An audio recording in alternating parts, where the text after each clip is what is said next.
فرزند زہرا یہ حالات برے ہیں۔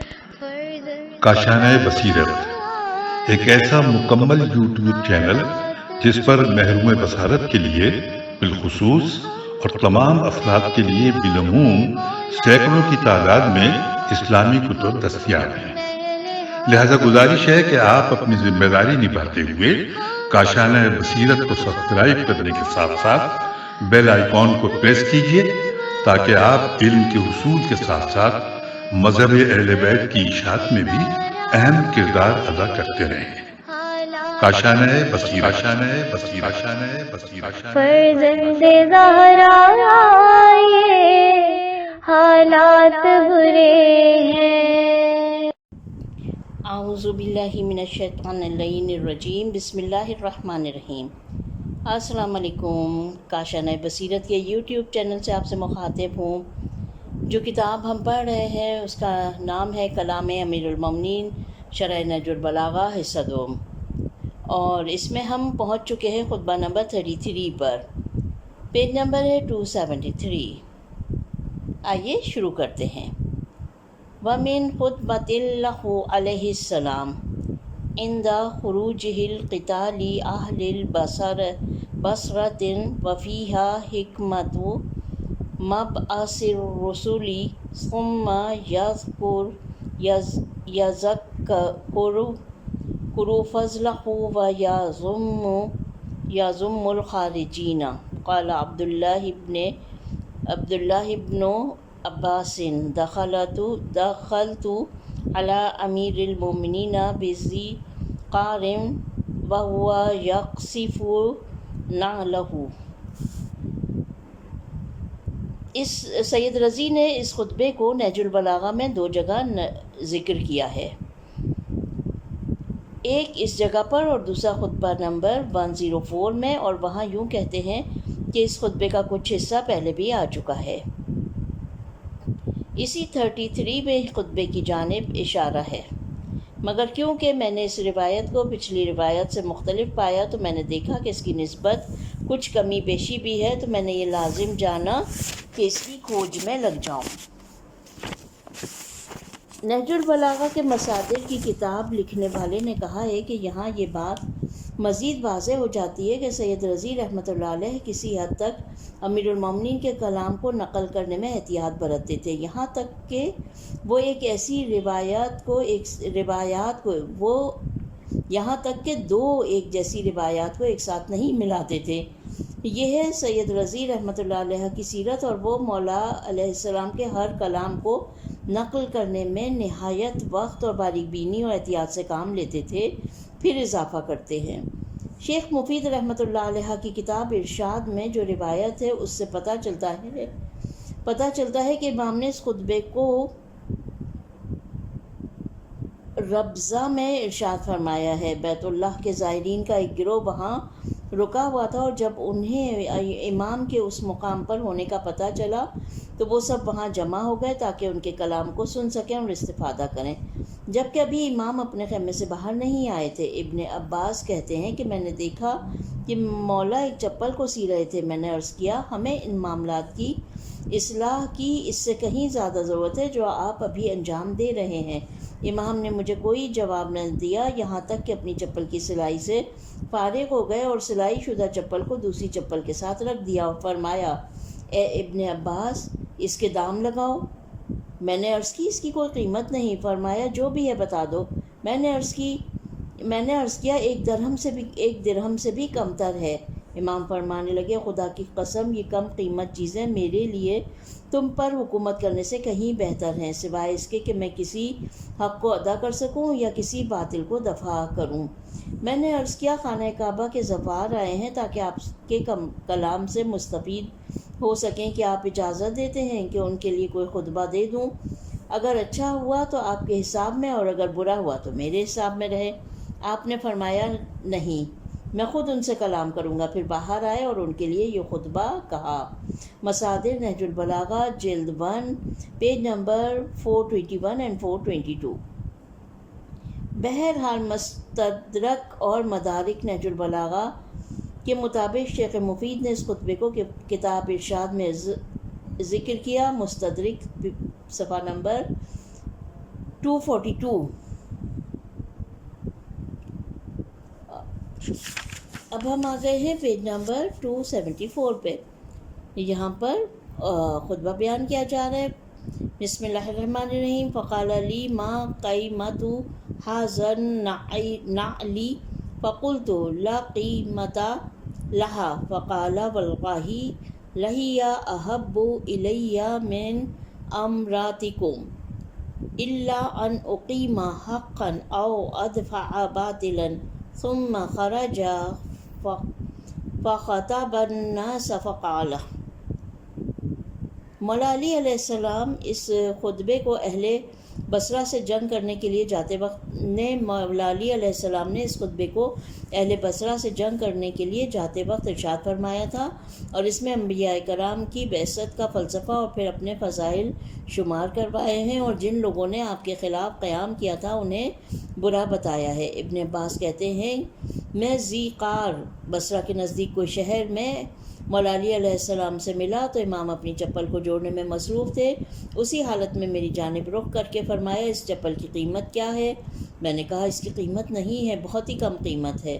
فرمایا خدا کی قسم یہی بے قیمت چپل میرے لیے تم پر حکومت کرنے سے بہتر ہے، سوائے اس کے کہ میں اس حکومت کے ذریعے کسی حق کو پہنچاؤں یا کسی باطل کو دفع کر دوں۔ کہیں یہ مت سوچنا کہ بصرے کے فتنہ گروں کو دفع کرنے کے لیے اقدامات کیے ہیں، وہ تم پر حکومت کی جڑوں کو مضبوط کرنے کے لیے نہیں ہے۔ پھر مولا خیمے سے باہر آئے اور لوگوں کو مخاطب کیا۔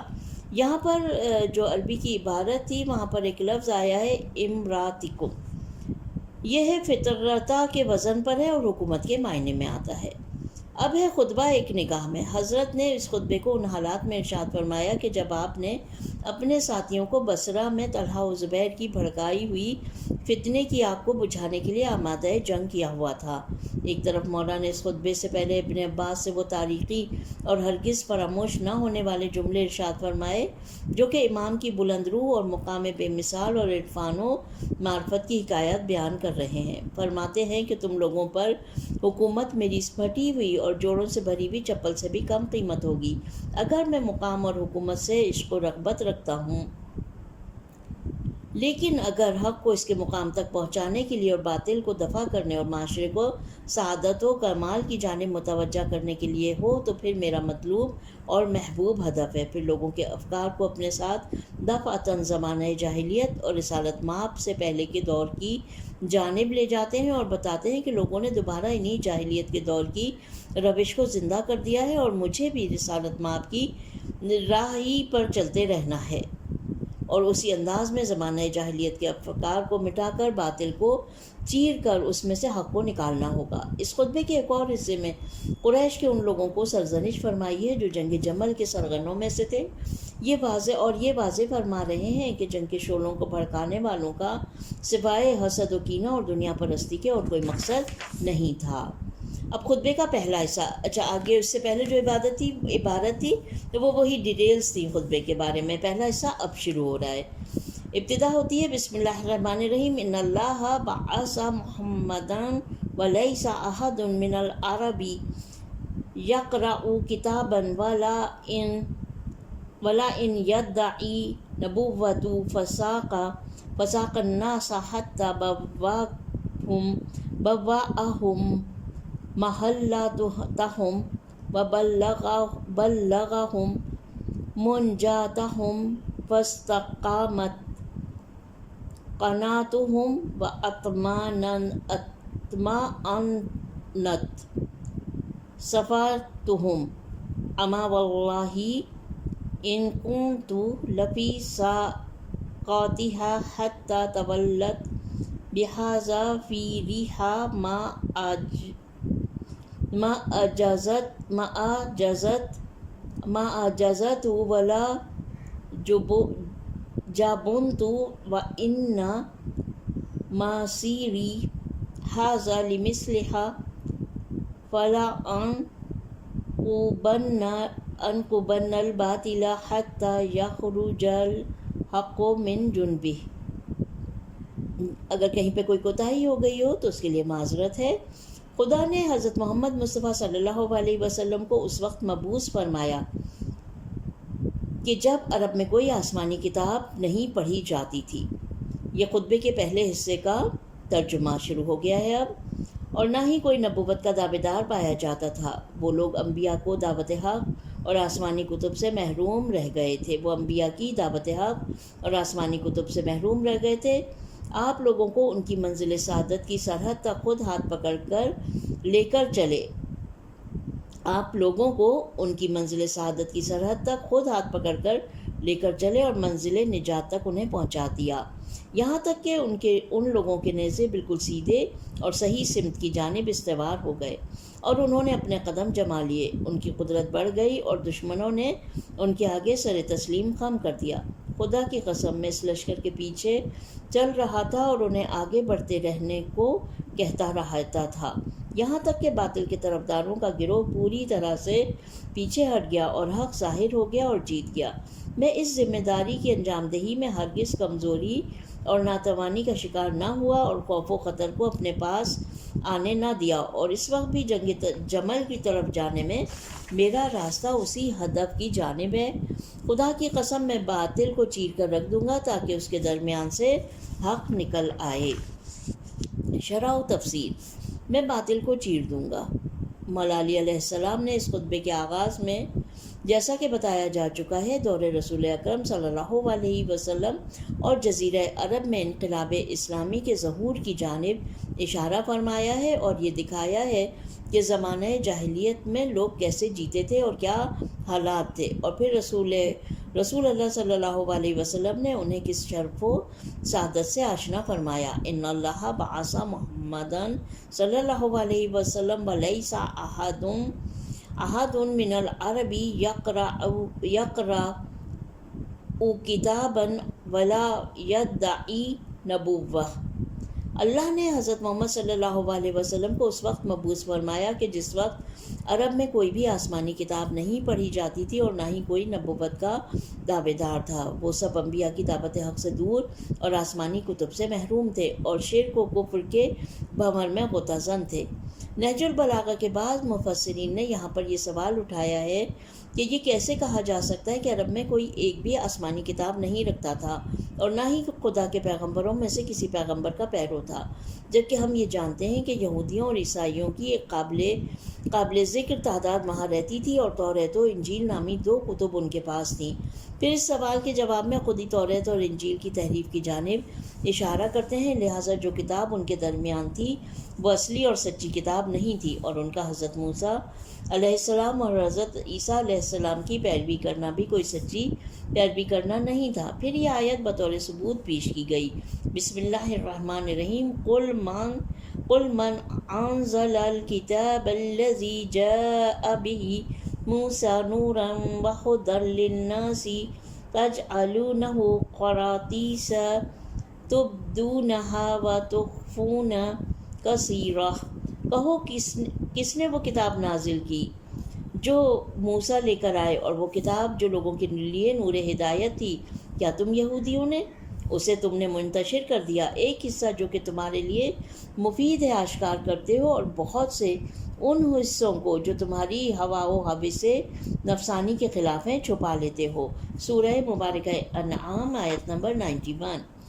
یہ امکان بھی ظاہر کیا گیا ہے کہ یہاں پر عرب سے مراد ان کی اکثریت ہے جو کہ مشرک اور بت پرست تھے۔ ایک تیسرا جواب بھی سوال کا دیا جا سکتا ہے، اور وہ یہ کہ یہودی قومیں جزیرۃ العرب کے اصل اور ہمیشہ سے رہنے والی رہائشی نہ تھیں، بلکہ تاریخوں کی گواہیوں کے مطابق جب انہوں نے آخری پیغمبر کے ظہور کی ان نشانیوں کے مطابق جو انہوں نے اپنی کتابوں میں پڑھی تھی وہ علامات ظاہر ہونے لگیں تو وہ لوگ اس جگہ آ کر بسنے اور رہنے لگے تاکہ ان کے ظہور کے شاہد بن سکیں۔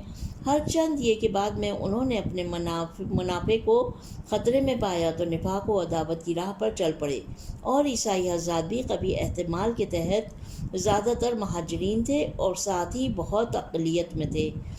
بہرحال حضرت امام علی علیہ السلام اس کلام میں زمانہ جاہلیت کے لوگوں کا تذکرہ فرما رہے ہیں جو کہ سرچشمہ وحی و نبوت سے دور تھے۔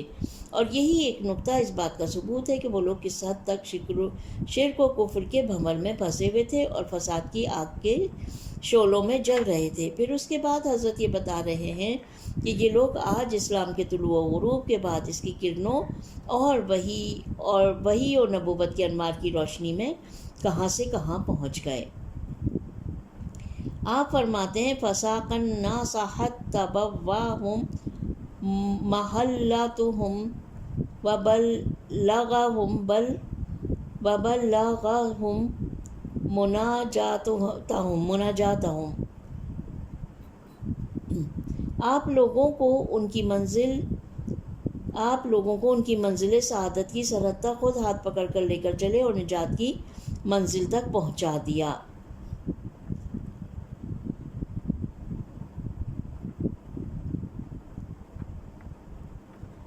اچھا، یہاں پر ڈسکرائب کیا گیا ہے بوا، یعنی جو ابھی ہم نے پڑھا خطبے کا ایک پارٹ، جو حتی بواہم، تو یہاں پہ ہے بوا کا لفظ بو کے مادے سے ہے اور دراصل یہ کسی جگہ کے ہموار ہونے کے معنی میں آتا ہے۔ اس کے بالمقابل نیاحتا جو غیر ہموار ہونے کے معنی میں آتا ہے۔ اس جملے میں یہ لفظ موجودہ کیفیت حالت کو سیدھا منظم کرنے کے معنی میں استعمال ہوا ہے۔ سرکار دو عالم نے نہ صرف لوگوں کو شرک و کفر اور اعتقادی انحرافات سے رہائی دلائی اور اخلاقی فساد اور ظلم و بے عدالتی کا ان کے درمیان سے خاتمہ کر دیا، بلکہ انہیں ایک نئی قوت، حکومت، قدرت اور ایک نیا تمدن بخشا۔ اسی لیے حضرت اس کلام کو آگے بڑھاتے ہوئے فرماتے ہیں فَاسْتَقَامَتْ قَطَعْتُهُمْ وَأَطْمَأَنَّتْ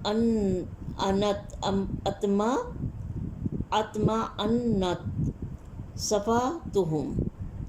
یہاں پہ قناعت کا لفظ قنوع کے مادے سے ہے، اصل میں درخت کی شاخ کے معنی میں ہے۔ نیز کے درختوں کی شاخوں سے مشابہ ہونے کی خاطر قناعت کہتے ہیں۔ نیزے کو درختوں کی شاخوں سے مشابہ ہونے کی خاطر قناعت کہتے ہیں، اور پانی کے لیے جو مخصوص طرح کی کھدائی کی جاتی ہے جسے کاریز کہا جاتا ہے، ان کو بھی سیدھے اور کھڑی صورت میں ہونے کی خاطر قناعت کہا جاتا ہے۔ اب دوسرا لفظ جو ہے صفا، جو اس جملے کے اختتام میں ہے کہ وَطُمَأَنَّتْ صَفَاتُهُمْ، تو صفات بڑا سیدھا اور چوڑا پتھر ہوتا ہے۔ ان کے نیزے، اب یہاں پہ جو ترجمہ ہے یہ تو وضاحت تھی، اس کی ڈسکرپشن تھی۔ ترجمہ کیا تھا اس عبارت کا کہ ان کے نیزے بالکل سیدھے اور صحیح سمت کی جانب استوار ہو گئے اور انہوں نے اپنے قدم جما لیے۔ اس طرح وہ لوگ معنوی کامیابی سے بھی ہمکنار ہو گئے اور مادی قدرتوں اور نعمتوں سے بھی سرفراز ہو گئے، اور یہ سب رسول اکرم کے قیام اور نزول قرآن مجید کی برکتوں میں سے تھا۔ محل تہم کی تعبیر سے مراد وہ شائستہ مقام ہے جہاں ایک بافضیلت انسان کو پہنچنا چاہیے، اور من جاتہم کا لفظ اس لفظ نقطۂ نجات کا ترجمان ہے کہ جہاں کسی بھی طرح کا خوف، وحشت اور ڈر نہیں ہوتا اور وہ نجات و رستگاری کا ضامن ہوتا ہے۔ فَاسْتَقَامَتْ قَنَاعَتُهُمْ کی تعبیر اس بات کے پیش نظر ہے کہ استقامت کا لفظ سچائی اور ثابت قدمی کے معنی رکھتا ہے، اور قناعت سے مراد نیزہ ہے۔ اس سے دشمن پر قوت و قدرت اور غلبہ و فتح کی جانب اشارہ ہے۔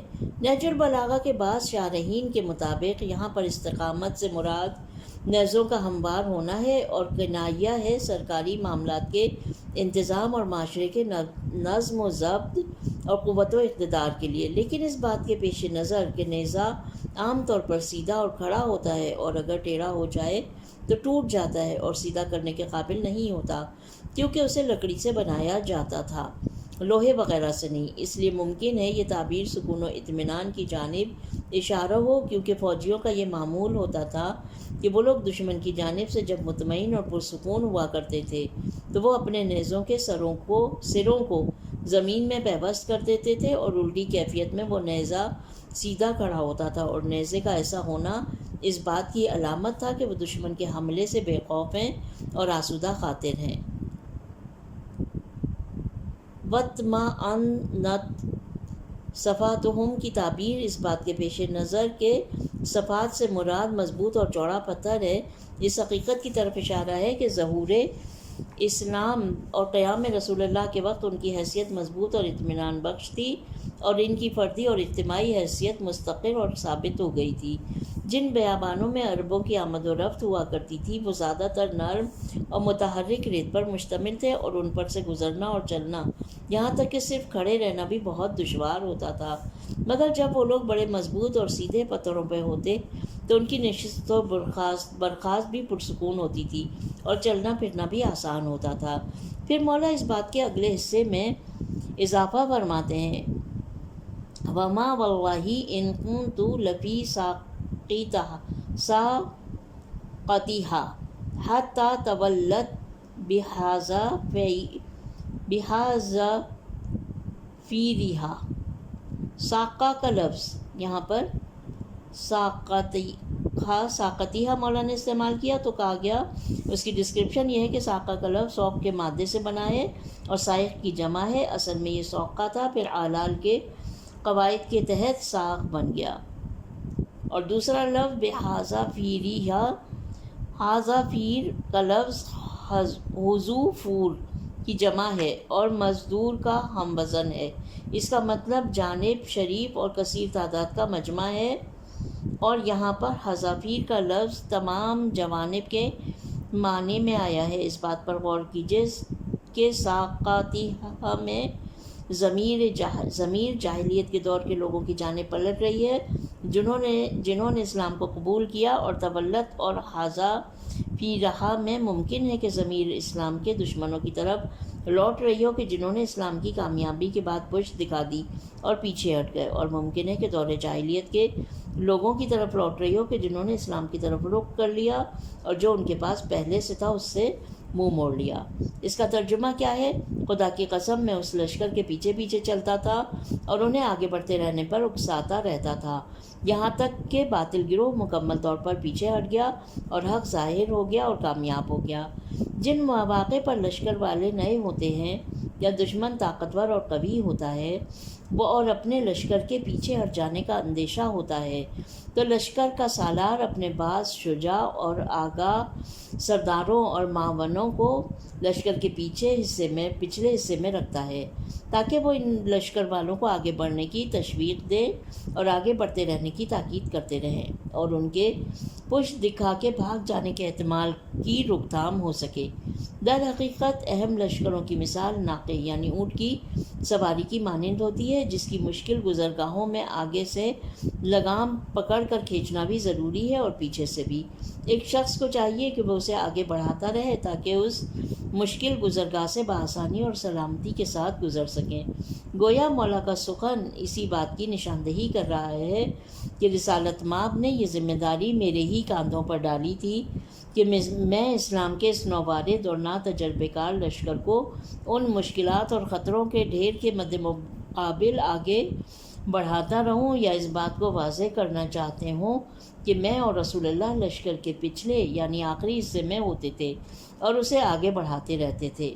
فساق الناس کے قرینے کے مطابق بہرحال یہ تمام گفتگو عصر قیام پیغمبر اور امام کے اس اہم کردار کی طرف اشارہ ہے جو انہوں نے لشکر اسلام کی فتح کے سلسلے میں ادا کیا، اور مولا اس بات کو ثابت کرنے کے لیے آپ نے اپنی ذمہ داری بخوبی انجام دہی فرماتے ہیں۔ میں اس ذمہ داری کو ادا کرنے میں نہ کبھی کمزور پڑا اور نہ کبھی خوف زدہ ہوا۔ ظاہر ہے کہ پیچھے رہ جانے کی وجہ یا تو کمزوری اور ناتوانی ہوتی ہے یا بزدلی اور دشمن کا خوف۔ جب مولا فرماتے ہیں کہ نہ میں عاجز و ناتواں ہوا نہ خوف زدہ ہوں تو اشارہ اس طرف ہے کہ ضعف و کمزوری کا کوئی عنصر آپ کی ذات میں نہیں تھا۔ پھر حضرت اس تمہید کو دوسرے نقطے سے جوڑتے ہیں جو ہمیں مولا کے آخری ہدف کے قریب تر لے جاتا ہے۔ فرماتے ہیں وَإِنِّي مَصِيرِي هَٰذَا لِمِثْلِهَا، اس وقت بھی میرا راستہ جنگ جمل کی جانب جاتے وقت اس ہدف کی طرف جا رہا ہے۔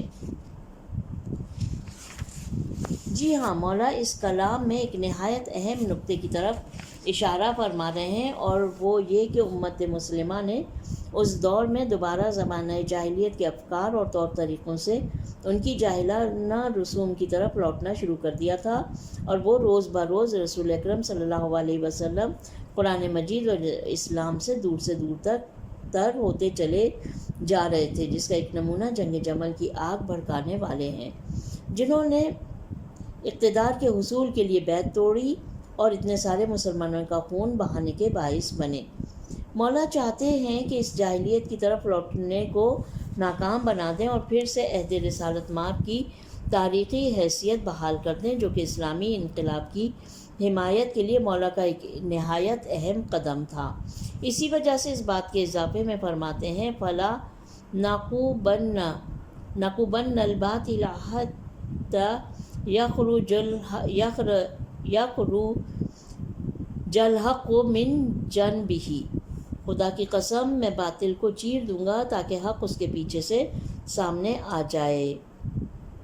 فلا انقبن کا لفظ نقب کے مادے سے ہے اور سوراخ کرنے، پھاڑنے اور چیرنے کے معنی میں آتا ہے، اور نقب کو زیر زمین کینالوں کے لیے استعمال کیا جاتا ہے، کیونکہ اس میں زمین کو پھاڑتے ہوئے آگے بڑھتے رہتے ہیں، اور بحث و تنقیب اس گفتگو کو کہتے ہیں جس میں حقائق آشکار ہوتے چلے جاتے ہیں، اور نقیب اسے کہتے ہیں جو کسی گروہ کے بارے میں جستجو اور تحقیق کر رہا ہو اور ان کے حالات سے آگاہ ہو، اور چہرے کی نقاب کو اس لیے نقاب کہتے ہیں کیونکہ وہ پورے چہرے کو تو چھپاتا ہے، مگر اس میں زیادہ تر ایک جگہ کھلی ہوئی ہوتی ہے جہاں سے دیکھا جاتا ہے۔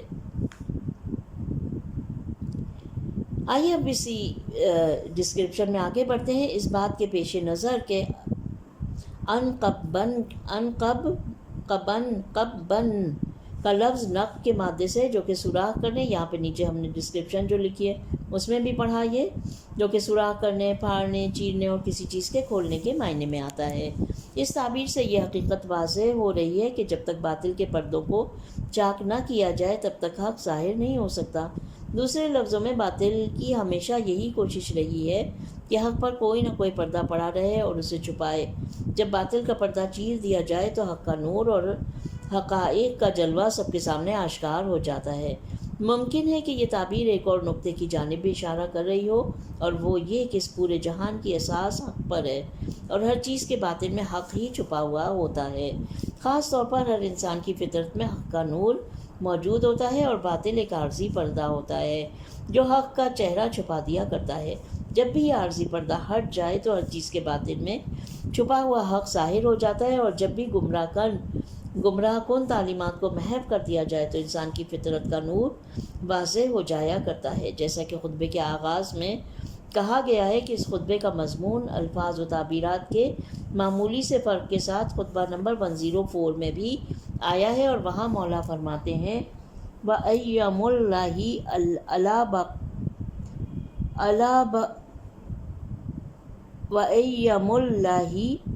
لَا أَبْقُرَنَّ الْبَاطِلَ حَتَّى أُخْرِجَ الْحَقَّ مِنْ حَازِرَتِهِ۔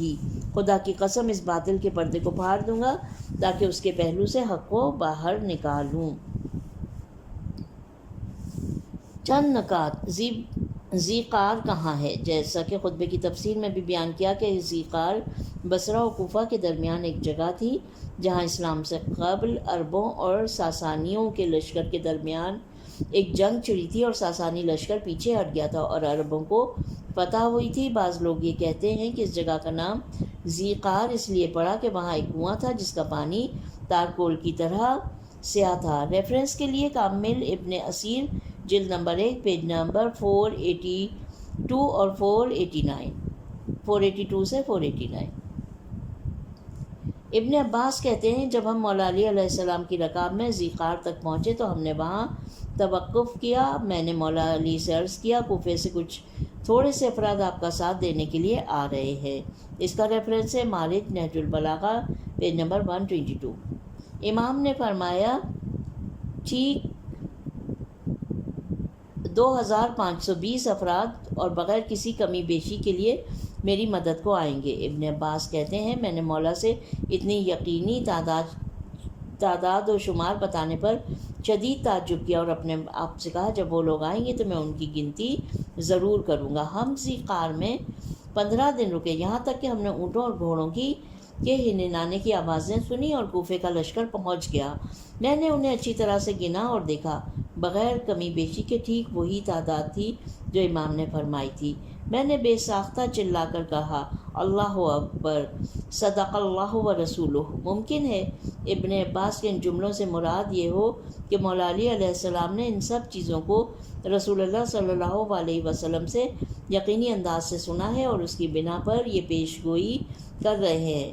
ابن ابوالحدید اس نکتے کے ذکر کے بعد اضافہ کرتے ہوئے فرماتے ہیں کہ جب اہل کوفہ علی علیہ السلام کی خدمت میں پہنچے تو حضرت کو سلام کیا اور کہنے لگے، خدا کا شکر ہے یا امیر المومنین کہ اس نے ہمیں آپ کی مدد کے لیے چنا اور آپ کی نصرت سے ہمیں محترم بنا دیا۔ ہم نے آپ کی دعوت حق کو دل و جان سے قبول کیا۔ اب آپ کا جو بھی حکم ہے سر آنکھوں پر۔ امام نے بھی ان کے احساسات کی قدردانی فرمائی اور حکم دیا کہ بصرے میں فتنے کی آگ کو بجھانے کے لیے چل پڑے۔ ریفرنس ہے شرح نہج البلاغہ ابن ابوالحدید، جلد نمبر 2، صفحہ نمبر 187 سے 188، کچھ مختصر تلخیص کے ساتھ۔ اب دوسرا نکتہ ہے عرب کی جہالت۔ اگر اس چیز پر غور کیا جائے کہ اسلام کا ظہور ایک نہایت پسماندہ، متعصب اور خودسر قوم کے درمیان ہوا ہے تو اسلام کی عظمت سمجھ میں آئے گی۔ پھر اس کے بارے میں جس قدر بھی بات کی جائے کم ہوگی۔ زمانے جاہلیت کے لوگ بہت سے انحرافات اور منفی صفات کے حامل تھے، مگر کوئی مذائقہ نہیں کہ ہم یہاں پر ان کے تعصب اور انتہا پرستی کے عروج کا کچھ تذکرہ کرتے چلیں۔ ایک عیسائی محقق جو کہ حجاز کے لوگوں کے جاہلانہ تعصب اور وہاں کی آب و ہوا میں گہرے تعلق کا قائل ہے، وہ کہتا ہے علاقے کی آب و ہوا کی طبیعت خشک تھی اور وہاں کے لوگوں کی مزاجی طبیعت بھی خشک تھی اور نفوذ ناپذیر تھی۔ ان جیسے لوگوں میں رسول اللہ کے ذریعے اسلام کا نفاذ ہو جانا ایک بڑا اعجاز ہے۔ اگر اس جملے کو اس جملے سے ملا دیں کہ جہالت اور نادانی، علم سے دوری اور فکر و ثقافت کی سطح کا نچلے درجے پر ہونا اور مختلف خرافات سے ان کے دامن کا آلودہ ہونا، یہ سب اس تعصب اور خودسری اور عدم تاثیر کے اہم ترین عوامل میں سے ہے، تو پھر ہم خود اس بات کی تصدیق کریں گے کہ ہاں واقعاً اس طرح کے حالات میں ان جیسے لوگوں کی ہدایت کتنا بڑا معجزہ تھی۔ قرآن مجید میں ایسی بہت سی آیات ہیں جن میں ان کی خودسری کا تذکرہ ہوا ہے۔ مثلاً اس آیہ شریفہ میں بسم اللہ الرحمن الرحیم، سأل سائل بعذاب واقع، سورہ معارج کی آیت نمبر 1۔ ایک تقاضا، ترجمہ اس کا یہ ہے، ایک تقاضا کرنے والے نے عذاب کا تقاضا کیا جو کہ واقع ہو گیا۔ اور ایک اور آیت میں ہے بسم اللہ الرحمن الرحیم، وَإِذْ قَالُوا اللَّهُمَّ إِنْ كَانَ هَذَا هُوَ الْحَقَّ مِنْ عِنْدِكَ فَأَمْطِرْ عَلَيْنَا حِجَارَةً، سورہ انفال کی آیت نمبر 32۔ اور یاد کرو، ترجمہ اس کا ہے، اور یاد کرو وہ وقت کہ جب انہوں نے کہا ہے پروردگار اگر یہ حق ہے اور تیری جانب سے ہے تو ہم پر آسمان سے پتھر برسا دے۔ ان آیات کی متعدد ایسی شان نزول پڑھنے کو ملتی ہیں کہ جن سے ان کے تعصب کی انتہا کا پتہ چلتا ہے، یہاں تک کہ وہ لوگ اپنی خودسری کی راہ میں اپنی جان کو بھی گنوانے پر تیار تھے۔ واقعاً ایسی قوم کے دلوں پر نفوذ کرنا اور ان کی ہدایت اور تربیت کرنا سب سے بڑے معجزات میں سے ہے۔ یہ وہی چیز ہے کہ اوپر کے خطبے میں اس کی جانب اشارہ کیا گیا ہے۔ اگرچہ نہایت افسوس کے بعد اس بات کی تلخی محسوس ہوتی ہے کہ رسالت مآب کی رحلت جاسوس کے بعد زمانہ جاہلیت کے باقی ماندہ افراد اسلامی حکومت کے مخصوص ترین عہدوں پر فائز ہو گئے اور رسول اللہ کی بہت سی زحمتوں کو جو نفوذ اسلام کے لیے تھیں برباد کر دیا، اور مولا علی علیہ السلام کو اصل رسالت مآب سے اسلام اور اسلامی اقدار کو بحال کرنے میں کافی محنت و مشقت کرنی پڑی۔ تیسرا نکتہ، حدیث قاصف النعال۔ اس خطبے کے آغاز میں یقصف نعلہ کا جملہ استعمال ہوا ہے، یعنی حضرت اپنی چپل سی رہے تھے، اس سے ہمیں قاصف النعال کی حدیث یاد آتی ہے کہ جو عصر رسول اللہ میں بیان ہوئی تھی اور امیر المومنین کے فضائل ایک خاصہ کو بیان کرتی ہے۔ سنن ترمذی میں آیا ہے، ایک مرتبہ رسول اللہ نے قریش کے مشرکوں کو مخاطب کر کے فرمایا، میں ترجمہ پڑھ رہی ہوں، یا تو اپنے غلط عقائد اور غلط کاموں سے دست بردار ہو جاؤ، یا پھر خدا اسے کھڑا کر دے گا جو تلوار سے اسلام کے دفاع کی خاطر تمہاری گردنوں کو اڑا دے گا۔ ایسا شخص جس کے قلب کو ایمان کے معاملے میں خدا آزما چکا ہے اور اس کے دل کو اپنے ایمان سے بھرپور پایا ہے۔ حاضرین نے سوال کیا، وہ شخص کون ہے؟ خلیفہ اول نے پوچھا، وہ شخص کون ہے؟ خلیفہ ثانی نے پوچھا، وہ شخص کون ہے؟ تو رسالت مآب نے فرمایا، وہ شخص ہے جو چپل کو سینے میں مصروف ہے۔ یا اس وقت فرمایا جب رسول اللہ نے اپنی نعل مبارک مولا علی کو سینے کے لیے دی ہوئی تھی۔ یہ اس وقت رسول اللہ نے فرمایا۔ ترمذی اس کے بعد ابو عیسیٰ سے نقل کرتے ہیں کہ یہ حدیث صحیح حدیث ہے۔ صحیح ترمذی جلد نمبر 5 صفحہ 234۔ یہ حدیث ترمذی کی نقل کے مطابق آئی ہے۔ یہ حدیث بزرگان شیعہ کی کتب میں بھی آئی ہے، من جملہ بحار الانوار جلد نمبر 32 پیج نمبر 300 اور احقاق الحق جلد نمبر 6 صفحہ نمبر 425۔ خطبے کا دوسرا حصہ۔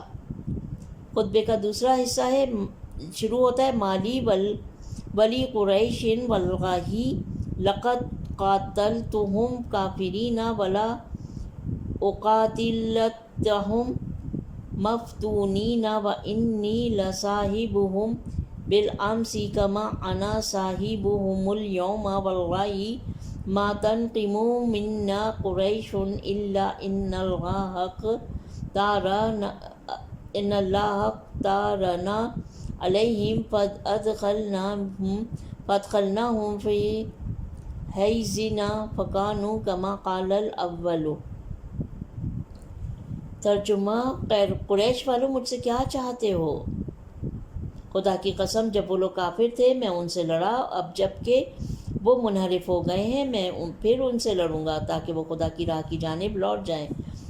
میں وہی ہوں جو کل اسلامی غزوات میں ان کے مقابل کھڑا تھا، جس طرح میں آج ان کے مد مقابل کھڑا ہوں۔ وہی شیر افغن بازو، وہی ذوالفقار میرے اختیار میں ہے۔ خدا کی قسم قریش ہم میں سے اور کسی بات کا انتقام خدا کی قسم قریش ہم سے اور کسی بات کا انتقام نہیں لے رہے سوائے اس کے کہ خدا نے ہمیں ان کے درمیان سے کیوں برگزیدہ کیا ہے، مگر اس کے باوجود ہم نے انہیں اپنوں کے زمرے میں داخل کر لیا۔ لیکن بالآخر وہی ہوا جیسا کہ اب اس کے بعد ایک شعر تھا عربی میں جس کا میں ترجمہ پڑھ رہی ہوں۔ جیسا کہ شاعر نے کہا، مجھے میری جان کی قسم ہے، ہر روز صبح تم نے خالص دودھ پیا ہے اور کافی مقدار میں تم نے بالائی اور بغیر گٹھلی کی کھجوریں کھائی ہیں اور طرح طرح کے لذیذ کھانوں کے مزے لوٹے ہیں، اور ہم نے تمہیں عزت دی جبکہ تم اتنے بڑے اور لائق عزت نہ تھے، اور ہم نے تمہارے اطراف میں گھوڑوں اور نیزوں سے پہرا دیا ہے، اور ہم نے تمہاری حفاظت بھی کی، مگر تم نے ان نعمتوں کی قدر نہ کی۔ شرح و تفسیر۔ قریش والے مجھ سے کیا چاہتے ہیں؟ خطبے کے اس حصے میں مولا علی علیہ السلام اپنے اور قریش کے تعلقات کے موجودہ اور گزشتہ کیفیت پر گفتگو فرما رہے ہیں، کیونکہ یہ خطبہ جنگ جمل کی طرف جاتے ہوئے ارشاد فرمایا ہے، اور ہم یہ جانتے ہیں کہ جنگ جمل کی آگ لگانے والے اور اسے ہوا دینے والے طلحہ و زبیر اور دیگر کینہ ڈالنے والے سب قریش کے ہی افراد تھے، جو کہ یا تو آشکار طور پر یا پس پردہ اس جنگ کے معاملات کو اپنے ہاتھوں سے چلا رہے تھے۔ اسی لیے امام نے اس کلام کو ایک دھمکی کے طور پر ارشاد فرمایا ہے تاکہ لوگ جنگ جمل کے حقیقی پہلوؤں سے آگاہ ہو جائیں۔ فرماتے ہیں، مالی ولی قریش واللہ لقد قاتلتہم کافرین ولقاتلنہم مفتونین۔ مفتونین کا لفظ فتنہ کے مادے سے ہے اور دراصل ابتلا کے معنی میں آتا ہے، اس کے بعد عذاب، تکلیف، فریب اور گمراہی کے معنی میں آیا ہے، اور یہاں پر اسی آخری معنی کے تحت استعمال ہوا ہے۔ اس کا ترجمہ، قریش مجھ سے کیا چاہتے ہیں؟ خدا کی قسم جب وہ لوگ کافر تھے میں ان سے لڑا ہوں، اور اب جب کہ اسلام قبول کرنے کے بعد یہ لوگ منحرف ہو گئے میں پھر ان سے لڑوں گا تاکہ یہ لوگ راہ خدا کی طرف لوٹ جائیں۔ جی ہاں، وہ لوگ ابتدا میں مشرک اور کافر تھے، پھر انہوں نے رسول اللہ کی دعوت اسلام اور شمشیر علی کے خوف سے اسلام قبول کر لیا، مگر رسالت مآب کی رحلت کے بعد اپنی جاہ طلبی کے مرض کی وجہ سے یہ لوگ بتدریج حق سے دور ہوتے چلے گئے، جبکہ انہوں نے خود ہی ان کی بیعت کی تھی۔ مفتون کا لفظ فتن کے مادے سے ہے اور فریب و انحراف کے معنی میں آتا ہے، اور کبھی کبھار شرک و کفر کے معنی میں بھی آیا ہے، اور ممکن ہے کہ اس جملے میں بھی ان کے اسلام سے منحرف ہو کر کفر کی طرف جانے کی جانب اشارہ ہو۔ رسول اکرم سے جو روایات نقل ہوئی ہیں، ہم ان میں پڑھتے ہیں کہ آپ نے مولا علی سے فرمایا، یا علی و حرب کا حربی و سلم کا سلمی، تم سے جنگ کا مطلب ہے میرے خلاف جنگ کرنا، اور تمہارے ساتھ صلح کرنے کا مطلب ہے میرے ساتھ صلح کرنا۔ اس کے مطابق جو لوگ علی علیہ السلام کے خلاف جنگ جمل، صفین اور نہروان وغیرہ میں لڑے ہیں، وہ اسلام کے دائرے سے باہر چلے گئے، کیونکہ انہوں نے رسول اللہ سے جنگ کی ہے، اور ان سے جنگ کرنے والا کافر ہوتا ہے۔ یہاں پر ممکن ہے یہ سوال بھی پیدا ہو کہ اگر ایسا ہو تو علی علیہ السلام کا جنگ جمل میں فتح یاب ہونے والا لشکر مخالفین کو اسیر کرنے اور ان کے مال و متاع کو غنیمت کے طور پر لوٹنے کا حقدار تھا، جبکہ امام نے ہرگز ان کے ساتھ ایسا نہ کیا اور نہ ایسا ہونے دیا۔ جواب میں یہ کہا گیا کہ امام اور ان کے طرفداروں کو یہ سب کرنے کا پورا حق تھا، لیکن آپ نے اس وقت اور اس دور کے حالات کو ملاحظہ کرتے ہوئے مصلحت کے تحت ایسا نہ کیا۔ اس کے علاوہ یہ ضروری نہیں کہ تمام کفار کا حکم یکساں ہو۔ ممکن ہے کافروں کی یہ قسم جو اپنے امام زمانہ کے خلاف خروج کرے اور پھر کافر کہلائے، ان کا حکم مخالفین کی اسیری اور ان کے مال و اسباب کے لوٹنے سے مستثنیٰ ہو۔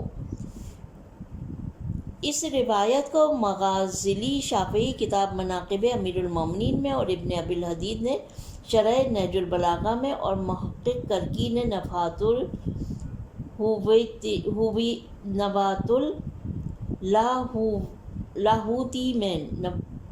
اللاہوتی میں ذکر کیا ہے۔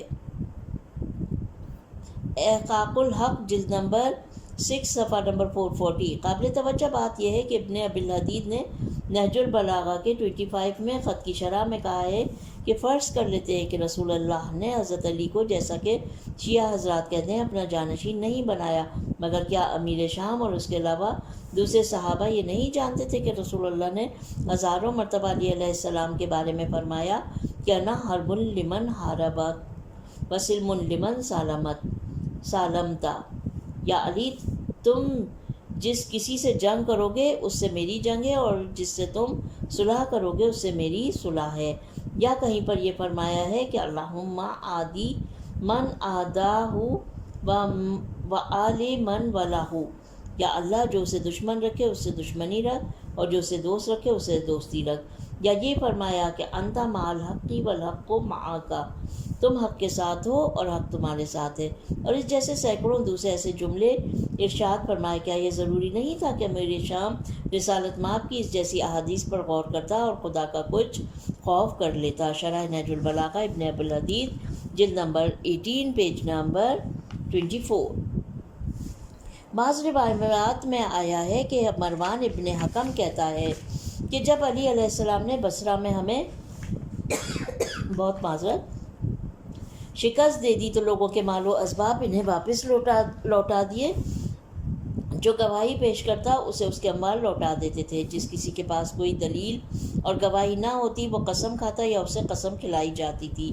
کسی نے عرض کیا، یا امیر المومنین، ہمارے درمیان اسیروں اور مال غنیمت کی تقسیم کیجیے۔ امام نے اس کا کوئی جواب نہ دیا۔ جب بہت اصرار کیا گیا تو حضرت نے تیور بدل کر غصے سے فرمایا، ایکم یاخذ امہ فی سہمہ، تم میں سے کون اپنی ماں عائشہ کی جانب اشارہ ہے اس کا؟ تم میں سے کون اپنی ماں کو اپنے حصے میں لینا چاہے گا؟ وسائل الشیعہ جلد نمبر 11 اس کا ریفرنس ہے، اور جہاد العدو کے ابواب میں حدیث نمبر 7۔ مزید وضاحت کے لیے کتاب انوار القصاحطہ، کتاب الخمیس والانفال، پیج نمبر 70 پر رجوع کرے۔ بعض روایات سے یہ بھی استفادہ ہوتا ہے کہ مولا علی نے اہل بصرہ کو اپنے عفو و درگزر کے زیر سایہ قرار دیا، جیسے کہ رسول اکرم نے فتح مکہ کے بعد مکہ والوں سے یہی معاملہ کیا تھا۔ دوسری وجہ یہ بھی نظر آتی ہے کہ آپ چاہتے تھے کہ یہ چیز ایک سنت کی شکل اختیار نہ کر لے، کیونکہ آپ کو معلوم تھا کہ مستقبل میں آپ کے شیعہ ظالموں کے ظلم کا نشانہ بنیں گے، تو یہی سب کچھ ان کے ساتھ نہ دہرایا جائے۔ مزید وضاحت اور اس طرح کی روایات، اب یہ ریفرنس ہے کہ مزید وضاحت اور اس طرح کی روایات سے مزید آگاہ ہونے کے لیے کتاب انوار الفقہا، کتاب الخمیس والانفال، پیج نمبر 75 سے لے کر اس کے آگے کے صفحات پر ملاحظہ فرمائیے۔ بہرحال امام علی مقام کا اس جملے سے یہ مقصد کہ انہیں قریش سے کوئی خاص کینہ و عداوت نہیں تھی، اور اگر انہوں نے حسد اور کینے سے اپنے دلوں کو بھر لیا ہے تو اس کی وجہ یہ ہے کہ امام نے حق و باطل کے میدانوں میں صدر اسلام کے دور میں ان سے مد مقابل کھڑے ہو کر مقابلہ کیا تھا، جبکہ مولا علی علیہ السلام کا یہ کردار سوائے فرمان الہی کو جاری کرنے اور کچھ نہ تھا، سوائے فرمان الہی کو جاری کرنے کے اور کچھ نہ تھا، اور جنگ جمل بھی سوائے حق کے حکم کو جاری کرنے کے اور کچھ نہ تھا۔ پھر حضرت اس سخن موضوع میں آگے اضافہ فرماتے ہوئے فرماتے ہیں وَإِنِّي لَصَاحِبُهُمْ بِالْأَمْسِ كَمَا أَنَا صَاحِبُهُمُ الْيَوْمَ، انہیں یہ نہیں بھولنا چاہیے کہ میں وہی ہوں جو کل اسلامی غزوات میں ان کے مد مقابل اور ان کے خلاف تھا، جیسا کہ آج بھی میں ان کے مد مقابل ہوں۔ وہی شیر افغان بازو، وہی تلوار ذوالفقار میرے ہاتھ میں ہے، جس کی ضربتوں کے جلوے میں بدر و احد و احزاب و خیبر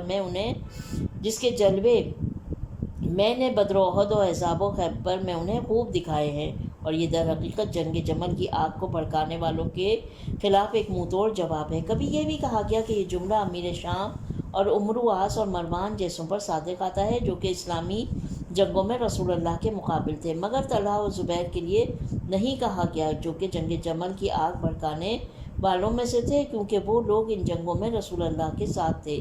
اس سوال کا کچھ یوں جواب دیا گیا ہے کہ امام کے اس جملے سے مراد کوئی معین شخص نہیں ہے، مگر بیان کرنے کا مقصد یہ ہے کہ میں رسول اللہ کے دور میں راہ حق پر باطل سے لڑا ہوں، اور رسول اللہ کے بعد بھی اسی راہ پر چل رہا ہوں، اور ہم یہ جانتے ہیں کہ قریش اس دور میں اس گروہ کی شکل میں مخالفین کی صف میں تھے۔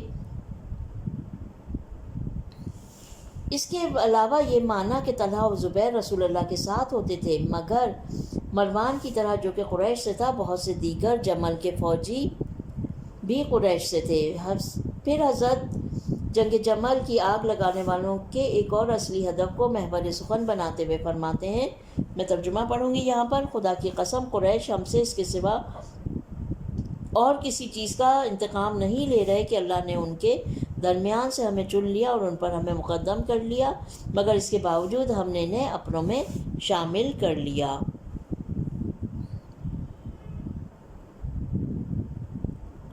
پھر اضافہ فرماتے ہیں فَكَانُوا كَمَا قَالَ الْأَوَّلُ أَدَمْتَ لِعُمْرِي شُرْبَكَ الْمَحَضَ صَابِحًا وَأَكْلَكَ بِالزُّبْدِ الْمُقْشَرَةِ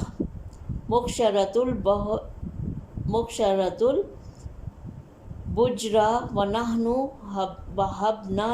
وَهَبْنَاكَ الْعَلَاءَ وَلَمْ تَكُنْ عَلِيًّا وَحَطْنَا حَوْلَكَ الْجُرْدَ وَالسُّمْرَةَ۔ جیسا کہ معلوم ہوتا ہے اوپر اول کا اب یہ ڈیٹیل آ رہی ہے، اس کی ترجمہ میں اس کے بعد پڑھوں گی۔ جیسا کہ معلوم ہے کہ اوپر اول کا لفظ ثانی کے بالمقابل والا اول ہے، اور اس سے مراد پہلے شعراء میں سے ایک شاعر ہے، یا پھر اول بوزن حبل ہے، اور یہ ایک غیر معروف شاعر ہے۔ نہج البلاغہ کے نسخوں میں اور اس کے مشہور و معروف شرحوں میں اس حوالے سے کوئی چیز نہیں دیکھی گئی ہے، ہرچند کے پہلے کا احتمال زیادہ مناسب نظر آتا ہے۔ پھر اس کے بعد ایک لفظ جو اس خطبے میں استعمال ہوا ہے، محض، خالص دودھ کو کہتے ہیں جس کے ساتھ کسی طرح کا پانی نہ ملایا گیا ہو، اس کے علاوہ ہر خالص چیز کو بھی کہا جاتا ہے۔ ایک اور لفظ زبد کا لفظ ضبط کے مادے سے ہے۔ یہ لفظ پیدائشی یا پھر کسی چیز سے نکلنے کے معنی میں آتا ہے، اسی لیے ملائی اور مکھن کو جو کہ دودھ سے بنائے جاتے ہیں ضبط کہا جاتا ہے۔ مشقرہ کا لفظ قشر کے مادے سے ہے، جس کا مطلب ہے وہ چیز جس کی کھال اتاری گئی ہو، اسی لیے جس کھجور کی گٹھلی نکال دی جاتی ہے اسے بھی یہی کہتے ہیں۔ بجر کا لفظ برج کے وزن پر ہے اور بجر کے مادہ سے ہے، ناف کے باہر آنے کے معنی میں ہے۔ اس کے بعد یہ پرخوری کے لیے بھی استعمال ہوتا ہے، اور بجر اس شخص کو کہتے ہیں جو نہایت کثرت سے کھانا کھانے والا اور موٹا ہو۔ جرد لفظ جرد کے مادے سے ہے، کھال نکال لینے اور مجرد بنانے کے معنی میں آتا ہے، اور جرد ان گھوڑوں کو کہتے ہیں جو جوان اور کم بال والے ہوتے ہیں۔ اب ترجمہ پڑھتے ہیں ہم۔ مگر بالآخر وہی ہوا جیسا کہ شاعر کہتا ہے کہ مجھے میری اپنی جان کی قسم ہے کہ تم نے ہر روز صبح کو خالص دودھ پیا اور کافی حد تک ملائی، مکھن اور بغیر گٹھلی کی کھجوریں کھائیں اور لذیذ کھانوں کے جی بھر کے مزے اڑائے۔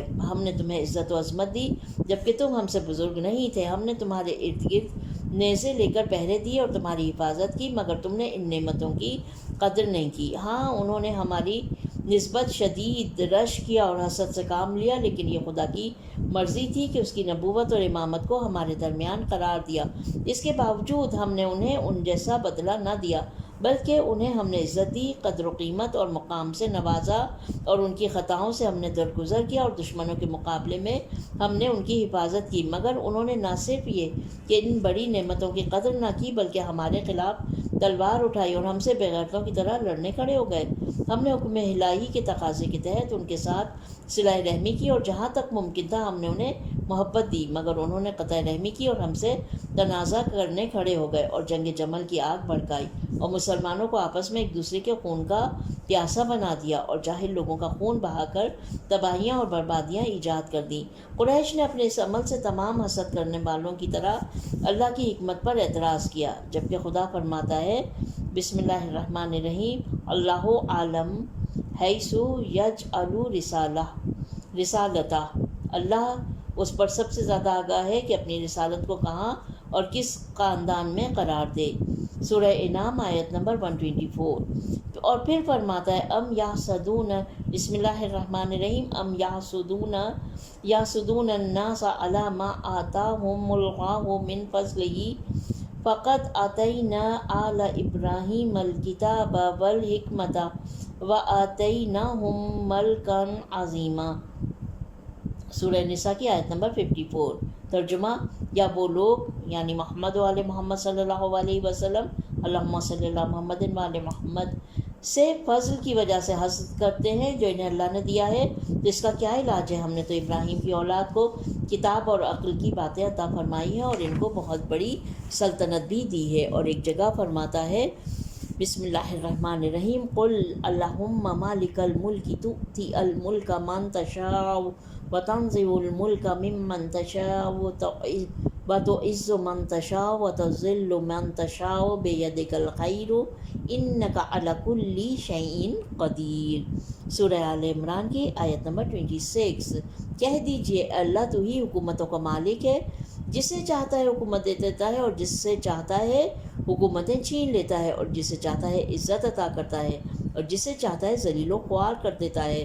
تمام اچھائیاں تیرے ہاتھ میں ہیں اور تو ہر چیز پر قادر ہے۔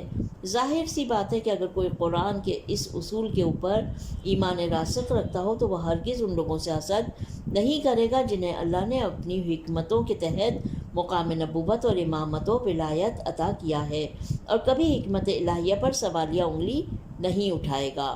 ایک نکتہ، حسد معاشرتی فسادات کی جڑ۔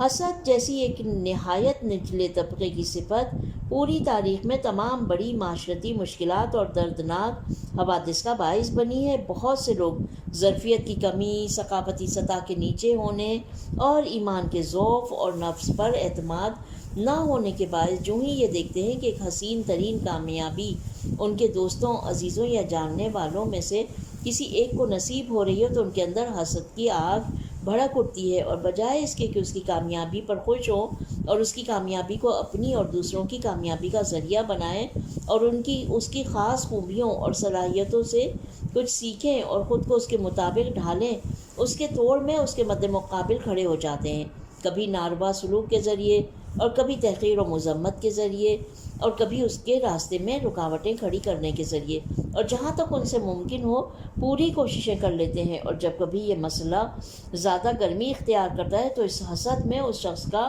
خون بھی بہا دیا جاتا ہے۔ یاد رہے کہ نسل انسانی میں جو بھی پہلا خون بہا وہ حابیل کا خون تھا، جو کہ حضرت آدم علیہ السلام کے بیٹے تھے، اور اس کی ساری وجہ یہ حسد ہی تھا جو کہ قابیل کے اندر ابل رہا تھا، کیونکہ بھائی حابیل کی قربانی اللہ کی بارگاہ میں قبول ہو گئی تھی اور اس کی قربانی قبول نہیں ہوئی تھی۔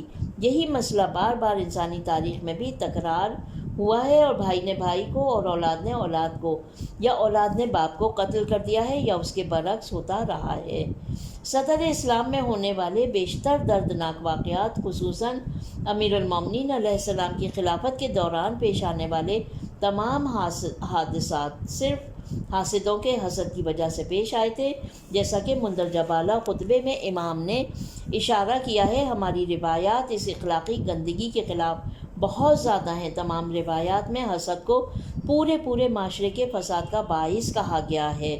جس طرح سے ہم مولا علی کی ایک حدیث پڑھتے ہیں، آپ نے فرمایا، میں ترجمہ پڑھوں گی اس کا، جب حسد کی بارش دلوں کی سرزمین پر برستی ہے تو اس میں فساد اور تباہی اگتی ہے اور انسانی معاشروں کو بدبختیوں اور تباہیوں کے دہانے پر لا کے کھڑا کر دیتی ہے۔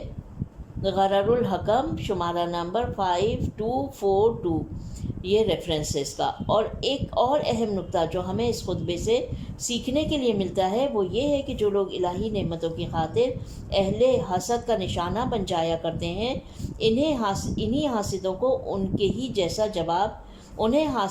کے جیسا ہی جواب نہیں دینا چاہیے، بلکہ جہاں تک ہو سکے نعمتوں کا شکرانہ اس عمل کو قرار دیں کہ وہ حسد کرنے والوں کے ساتھ ٹھنڈے طریقے اور محبت کی روش سے برتاؤ کریں اور محبت کے پانی سے اس کے حسد کی آگ کو بجھا دیں۔ اس بات کو عرب کے شعراء میں سے ایک شاعر کے کلام پر ختم کرتے ہیں۔